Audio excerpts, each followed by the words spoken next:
Hi everyone, how's everyone doing? Good. So, my name is Samdish, but I usually go by Sam. I live in Singapore, and it's my first time in Jakarta, and I'm really glad to be here, enjoying it, loving the traffic, but also loving the food. Alright, so, let's start with a quick show of hands. Who here uses React to control their UI? Okay, quite a few people. And who has used another kind of library to use to control their UI? For example, jQuery, Backbone. All right, a lot of people. And who has actually tried to use both of them in the same app? Okay, not as many people as expected. And all the other people would probably be wondering, like, why would you want to do that, right? So I'm actually going to try to tell you why. That's actually the central conflict of my talk today. And my talk today is about a fight between React and vanilla JavaScript. It's about a fight for the control of the DOM, the document object model. And to tell you about this fight, I'm going to tell you a story about a designer and you, the React developer. So your designer friend has had a great idea. They have come up with an amazing idea and they want you to implement it. They have been playing around with Google Keep and they're in love with how this app works. You have these lists which you can drag around, and inside the list you have these items which you can also drag around and reorder. And they just love it. And the designer's idea is one step further. What if you could have draggable items within draggable lists, right? Draggable lists that contain draggable items, like drag exception. That sounds awesome. And being the brave React developer that you are, you sign up for the challenge. I would, wouldn't you? But as you start thinking about this challenge and breaking it down in your head, you might realize that what seems very intuitive to describe and to understand and to picture is not that straightforward. So you think about it and you wonder whether you could do it all on your own. And sure you could. You could reinvent this wheel from scratch, but it could turn out pretty weird like that. I don't know if you want that. So then you remember the old saying, where there is a will, there is a library for it. So you Google, and you Google, and you Google, and you Google, until you come up with the perfect search query, which leads you to a library which looks promising. It's called Suri, and you go and check out its demo.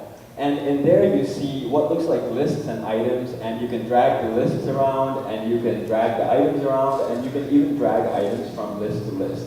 Awesome, right? But you see, you only saw these lists in a single row, and that's not what Google Keep is like. In Google Keep, you have lists in many different rows, and they all fit snugly together, and that's what you want. But you start messing around with the code of this demo, and then you realize that you can actually force these lists into multiple different rows. And then, when you start moving the items from list to list, you will see that the lists maintain that snug fit that you want from Google Keep, right? So, perfect. You found a DOM manipulation plugin called Suri, which solves your drag and drop problem, right? But it's pure vanilla JavaScript without a React wrapper. So you think about it. Why do I need React? Well, I do need React because my product manager has a very specific set of requirements for the product that we're going to create out of this app. Let me show you. We are going to create an app called Assigner, which has lists and items inside those lists. Now, the lists are basically your teammates, and the items inside them are work items assigned to your teammates. And you can drag these lists around like this, and you can drag the items around inside the lists like this, and you can drag the items from list to list like that.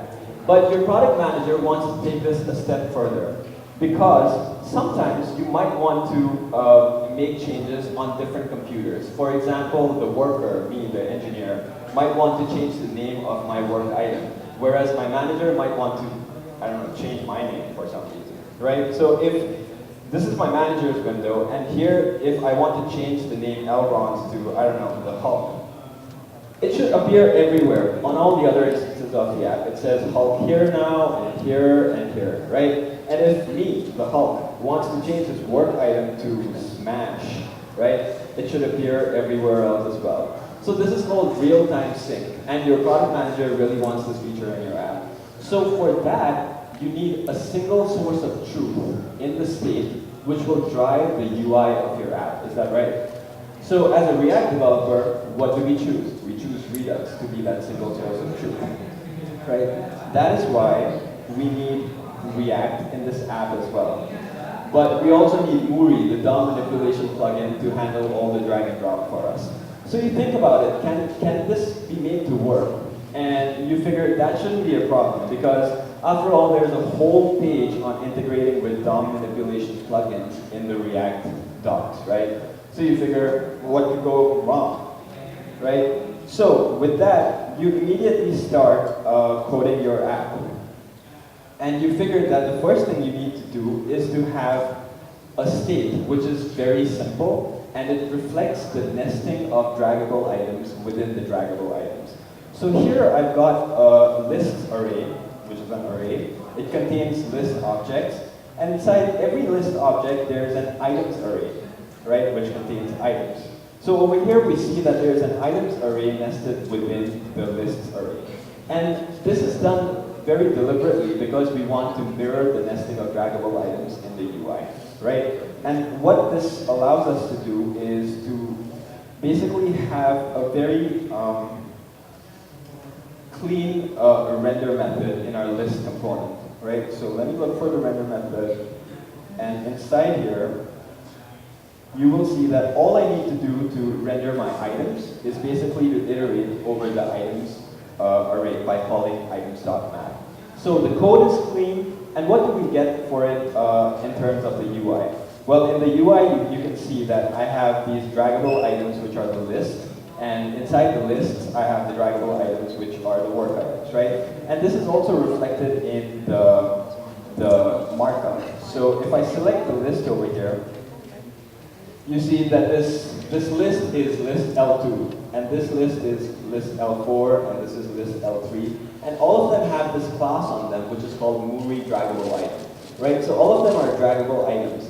And if I dig into the markup of this class, of this list, I will see that there are item I5 and item I8 inside this list, and they are also draggable items, right?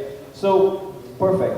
We've achieved a perfect symmetry between our state on the left and our UI and markup on the right. There are nested draggable items within draggable items, right? That's exactly what we wanted. It's sunshine and daisies and unicorns so far until we reach our first major roadblock. So we'll get to the roadblocks, that's the fun part. But quickly to recap and give you an idea of what this talk is going to be about, we have talked about why we would want to use React and a DOM manipulation plugin like Muri inside an app, and we've figured out a clean initial implementation for it. But now we start running into some major roadblocks. And the hope that I have is that these roadblocks will basically provide a way for us, a learning opportunity for us, to learn about what kind of pitfalls you can run into when you try to make React work with a vanilla JavaScript library, what kind of learnings we can take away from that process.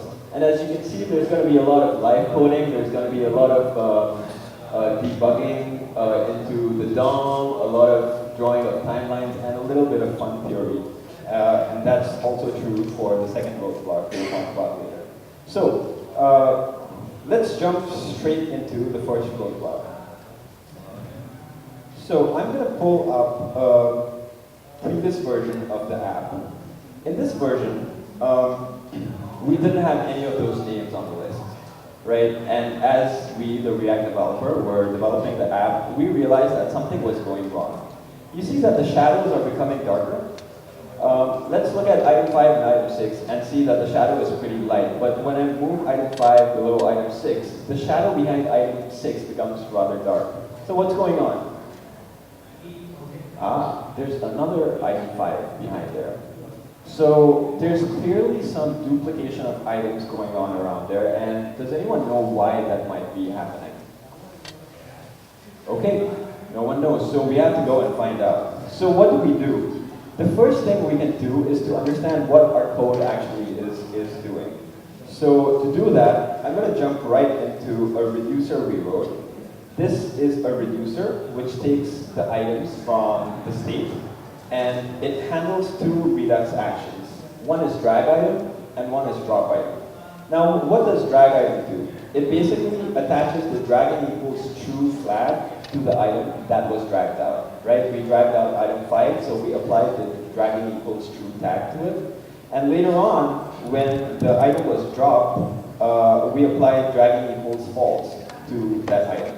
And where is this dragging tag actually used?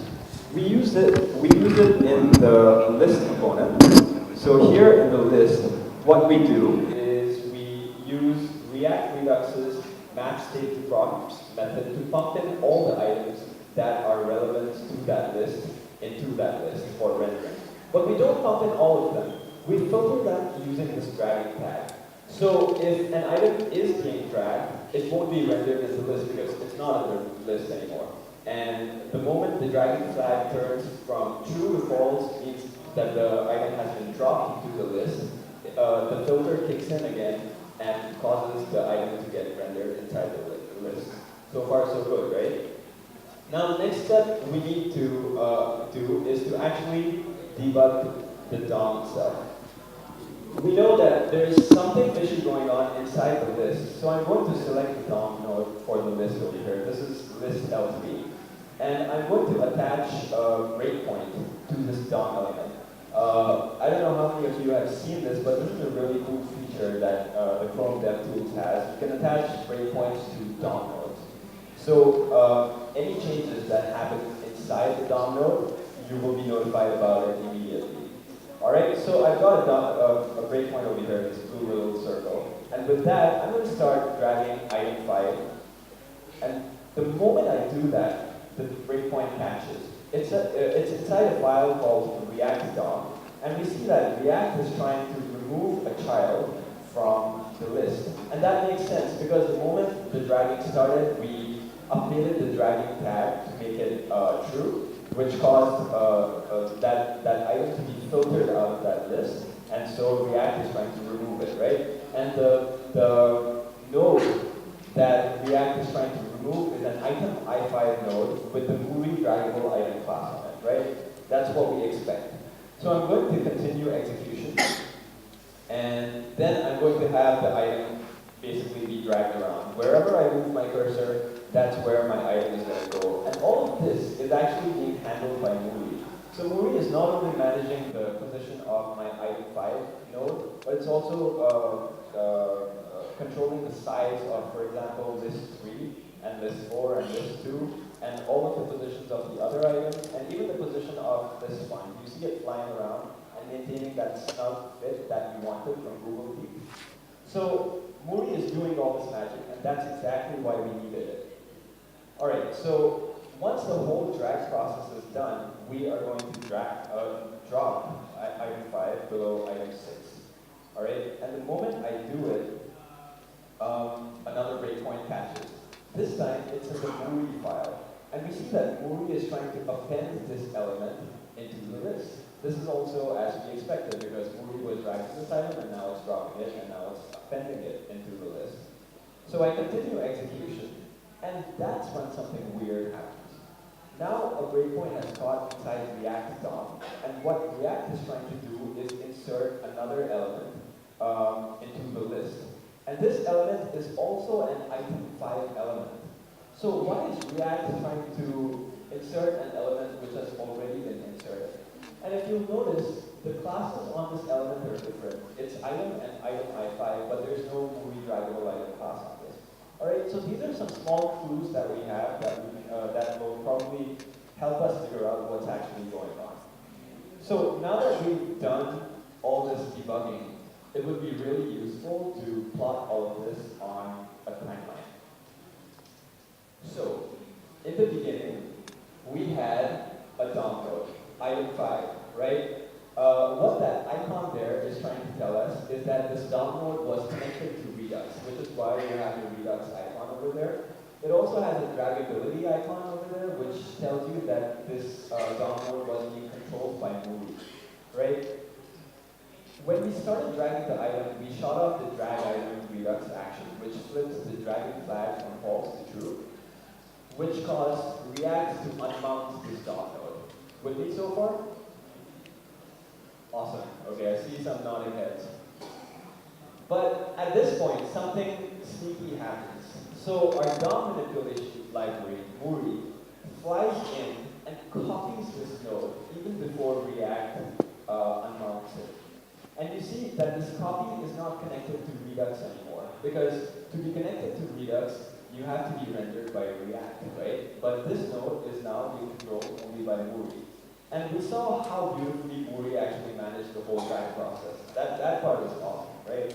But at the end of the drag process, when we drop it, and the drop item action happens, and the dragging flag is turned from true to false, what React does is it mounts a new DOM node, which is connected to Redux, but it's not draggable. So at the end of this whole process, if we compare start to finish, we see that in the beginning we had a DOM node which was awesome. It was connected to Redux, and therefore it would enable our real-time syncing that we saw before, and it was also draggable. But at the end of this process, we had two separate DOM nodes. One is Redux connected but not draggable, the other one is draggable but not Redux connected. And that's why we are having a duplication, right? Another way of understanding this, and this is the very quick theory part that I was talking about, is by going back to the basics of React unidirectional data flow, right? I'm sure everyone here is familiar with it. What happens is that the user uses the UI to update the state, and changes in the state refresh the UI, right? But what happens when Muri comes into the picture? Muri starts making changes to the UI behind React's back. And because we want to maintain a single source of truth in the state to unlock powerful features like real-time sync, we have to use the React Redux Rails to sync Muri's UI changes to the state. But that's where the problem occurs, because React is always listening to the state in Redux, and it renders another DOM node to basically reflect the changes to the state that we've made. That's where the duplication is coming from, and that's what we need to fix. And to come up with the fix, we can draw inspiration from what happened in the mount process, actually. During mount, we rendered a brand new DOM node, which was Redux connected, but not yet draggable. And then we invoked some Muri APIs to make it draggable. So that's exactly what we're going to do for the fix as well. Right? So let's try to make that fix happen. Inside the list method, I'm going to look for the event where the drag ends, drag release end, right? And inside here, I notice that we call the drop item method, which causes React to render a new undraggable node for the dropped item, right? So at this point, I want to grab a handle onto the node that React has rendered. And how can I do that? Quickly digging into the DOM here,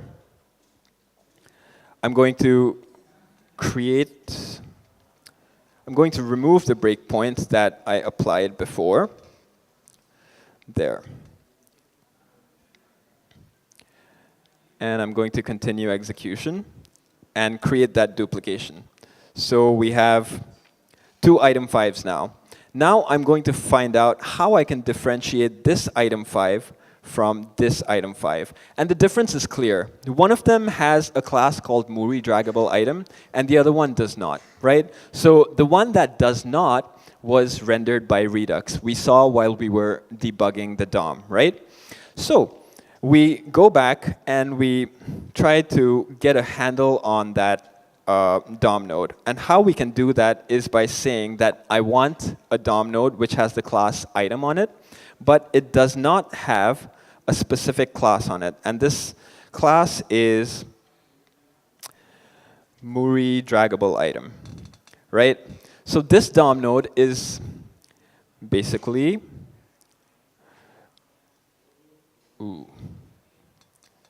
this DOM node will be this DOM node without the Muri draggable item class, right? So I'm going to name this class the Redux rendered item node, okay? And then I'm going to invoke Muri APIs to make this node draggable, like we decided in our timeline, right? So the way to do that is to take Muri and to call the Muri API add, right? And I'm going to add this node to Muri, and I'm going to specify the index to add it to. That's where we actually dropped the DOM node. And with this, I expect everything to work perfectly. But clearly, things have gotten worse. Not only are my items still duplicating, but everything is crashing, everything is horrible, and my duplication actually became way more obvious. So why is this happening? Actually, if we look at our timeline again, it's very easy to see. Because at the bottom here, we still have 2 DOM nodes. We haven't done anything to the other DOM node. So what we need to do to it is simply to unmount it, right? We forgot to do that. So that's what I'm going to do here. Instead of calling muri.add this time, I'm going to call muri.remove, okay? And I'm going to remove from that very same index, and I'm also going to ask Muri to remove it from the DOM. And with that, please, this needs to work. And so it does. All right? So with that, I think it's time for a tiny little bit of celebration and a little bit of reflection. Long story, but what did we actually learn from it? What do we learn about this advice in the React docs? Well, the advice in the React docs is simply that if you have a DOM node being controlled by a DOM manipulation plugin that is not React, ensure that React doesn't touch it.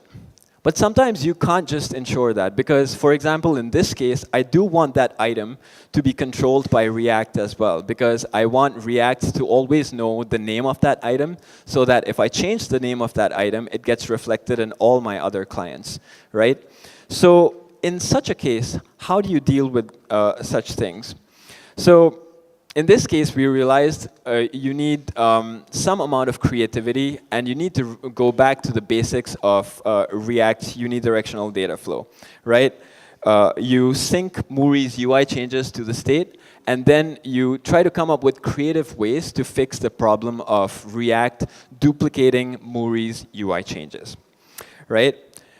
So that's the solution we had to this first roadblock of duplicating items, basically trying to be creative, and if the situation permits, allocating time for this whole process of trial and error and discovery to fix these very convoluted problems that can come up when you try to make React work with vanilla.js, right? But sometimes the fix is actually very simple. You don't need a lot of creativity with it. But actually understanding the problem can be pretty tricky. And that's what we're going to see in the second example, in which we have a lot more live coding. So that should be fun. All right. So I'm going to pull up another version of this app, another iteration, during which we decided to add menus to all of the lists. The rationale for these menus is basically because since each of these lists represents a team member, and the team members can have different roles, developers, UX designers, whatever. So the menus can have role-specific actions inside the menus, right? So since Isabel here is the developer, she has a link to her latest commits here. And since Elron here is a UX developer, there is a link to his latest design activity here, right? But there's a problem with this app. The menus don't always open on top. And that's a problem because, come on, we always need our menus to open on top, right? So Well, any front-end developer knows that the naive fix to this kind of thing is select the menu. Here's the menu, right? And just apply a very high z index to it. So let's try that. Yeah. You've all done this, haven't you? It didn't work. What's going on? It's got z-index 999, but it still doesn't work. I've actually got a nifty little z-index plugin over here, which confirms that the z-index on this, this menu node is indeed 999. So I'm curious, like, what's the z-index on the menu behind which, on the list behind which this menu is hiding? So here is the list, right? And the z-index on that is 1. Which sounds completely strange, because shouldn't z-index 999 be on top of z-index 1, right? So clearly there's something about z-index that I'm not understanding fully over here. And obviously it must have something to do with this thing called stacking context, which keeps appearing in this plugin, right? So we'll talk about what the stacking context is. But before I tell you what it is, I'm actually going to show you. So I've got a snippet over here. It's called highlight stacking context. And I'm going to run it. And what it does is it puts a red border around any DOM element, which defines a stacking context on this web page. So you see that both the menu as well as the list, they define something called a stacking context, which I haven't defined yet, by the way. But they do. That's something we need to take note of, right? So what is this stacking context?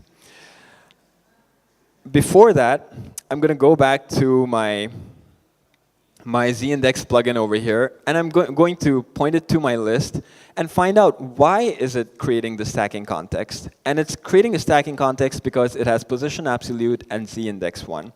And that's exactly what this slide is also telling us. Any element which is positioned, position absolute, and has a z-index of 1 or whatever value, is going to form something called a stacking context. And what this stacking context does is that it squashes all of its children in the DOM tree into the same visual representation level as itself, as the parent. So if you have two parents, for example, you have two lists which are at different visual levels. List A is below list B. And you have a menu inside list B. That menu will always open on top of list A. And the menu of list A will always open below the menu of list B, or below all of list B, in fact. And why does that happen? Is that happening in our code? And I'll show you that it actually is, because in our list, we have, let's go to the render method. And inside render, we have the list header. And if we go into the list header, we see there's a menu. So we see that the menu is actually a child of the list. So, and since the list defines a stacking context, we realize that the menu, which is a child, is trapped inside the stacking context of the list. So I can pump up the z-index value of menu as high as I want, but it's going to be constrained to the visual representation of the list. So why are the lists being ordered in such a weird way? Basically, this is happening. Some lists are on top of another. And if I open, for example, the menu on the second one, list L4, right, that menu will always be behind list L3 and L1. It will definitely be on top of list L2, but not on top of the other ones. So that's weird. How can we fix this? Actually, the fix, as I said, is pretty straightforward. You know, you just have to think a little bit, and you'll be able to figure it out. So the moment the menu opens on this list, you just have to increase the z-index value of the list, not of the menu, but of the list, right? So let's try to do that. That's a pretty straightforward fix, right? So first of all, we need to figure out how to know when the menu is open. Luckily, I've got Redux actions already defined for when I open the menu. It's called show menu. And when I close the menu, which is called hide menu. And what these what these Redux actions do is apply a menu open tag on the list whose menu was opened. And when you hide the menu open becomes false on the same list whose menu was closed, right? But how can we actually use this menu open? Right now, in my whole project, I'm only applying these tags. I'm not using them. So I can use this in my list component, in the render method, to apply another class to the list right here at the top level of the list. So the moment the menu opens, I will apply a class which will increase the z-index, and when the menu closes, I will reduce the z-index back to what it was, right? So that's what I'm going to do here. The moment list.menuOpen is true, I'm going to apply a class called stackHigher, which will stack it higher, basically, and otherwise, I will apply no class. And in my CSS, I will basically define this stackHigher class to apply a z-index higher than the other lists. In this case, that just needs to be 2 because all the other lists are z-index 1, right? So that should solve everything, right? And no, not really. Actually, the menu is still behind. And whoa, something worse is happening. My whole UI is breaking. Have you ever had one of these moments when everything just breaks and you have no clue why or how? It happens. But the fun part is that you need to know how to solve these problems. So again, I'm going to point my debugger to one of these lists. In this case, it's all right, list 2. And I'm going to keep an eye on the classes of this list, right? So list L2 has these 4 classes on it right now. List L2, Muri draggable item, and Muri item shown, right? So the moment I open the menu, I'm hoping that that class that I just defined, stackHigher, is going to be applied, all right? So keeping our eyes right here, I'm going to open the menu here. What happened? stackHigher was applied, but the Muri classes have disappeared, right? Did everyone see that? And does anyone know why that happened? Anyone want to try a guess? OK. Well, I'll tell you why. And this is another place where a timeline will be useful. So, long story. In the beginning, we had a React-rendered Redux-connected node with the 2 classes, list and list ID. After that, we invoked some Muri APIs to make it draggable. So Muri added these 2 new classes to it. And then we are hoping that we will apply stackHigher to it, which will apply a higher z-index to it, right? But we saw that's not what's happening. What actually happened is that React overwrote Muri's classes. And at this point, does anyone know why this is happening? OK. So this is happening because React actually does not read from the DOM. It reads from something called the virtual DOM, right?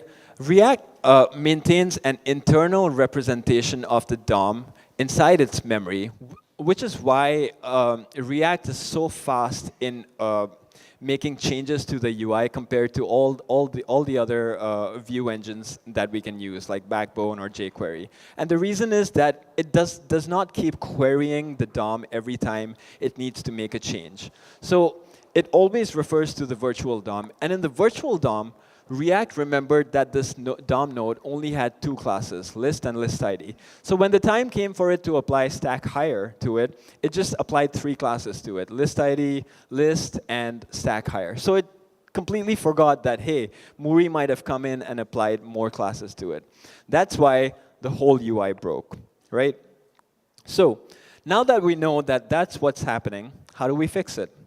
Well, actually, I mean, the problem is complex, but the solution is pretty simple. The problem is class warfare, right? Somebody's classes are going to get deleted, either React's or Muri's. But the problem itself, if we remember, is pretty simple. We just need to apply a higher z-index to whichever list whose menu is open. And we don't have to do that by using classes. We can just do that by using an inline style. Just say style equals z-index 2, right? So don't over-engineer your stuff is basically the lesson over here. Instead of applying this stackHigher class over here with this complicated-looking syntax, I'm going to remove that. And instead of that, I'm just going to apply an inline style like this, which I'm going to define right here. Okay? Usually it's empty, but if the list has its menu open, then style.zIndex will be 2. All right? Straightforward. And with that, I really hope our menus are going to come up on top and nothing breaks. And that's what's happening. So awesome, right? Another burst of confetti. Yay! I know, moments like these are just cathartic when you manage to get something working. Well, I'm just going to round up at this point. I hope this talk was informative for you, or at least if you didn't learn anything, I hope this was entertaining. The central problem of this talk was basically what happens when you have to use React and a vanilla JavaScript DOM manipulation plugin on the same DOM node in the same app. It allows you to have very powerful features. The vanilla JavaScript library that we used in this case allowed us to have that awesome drag and drop and that snug fitting of lists, which can open up such a fun UI paradigm for your users, right? Whereas what React allowed us to do was to basically this thing, right? You know, make changes everywhere. If I make a change here, it reflects everywhere. That's called real-time sync. So, but are there pitfalls? Obviously, we ran into a lot of them. So how do you come across them? There are no, how do you fix them? There are no hard and fast rules over here because React basically tells you don't do this. But sometimes, as we saw, you have to. And in that case, what we found is that sometimes some creativity helps, and sometimes knowing things like what the stacking context means would really help, right? So with that, that's all for me. If there are any questions, please shoot. Thank you.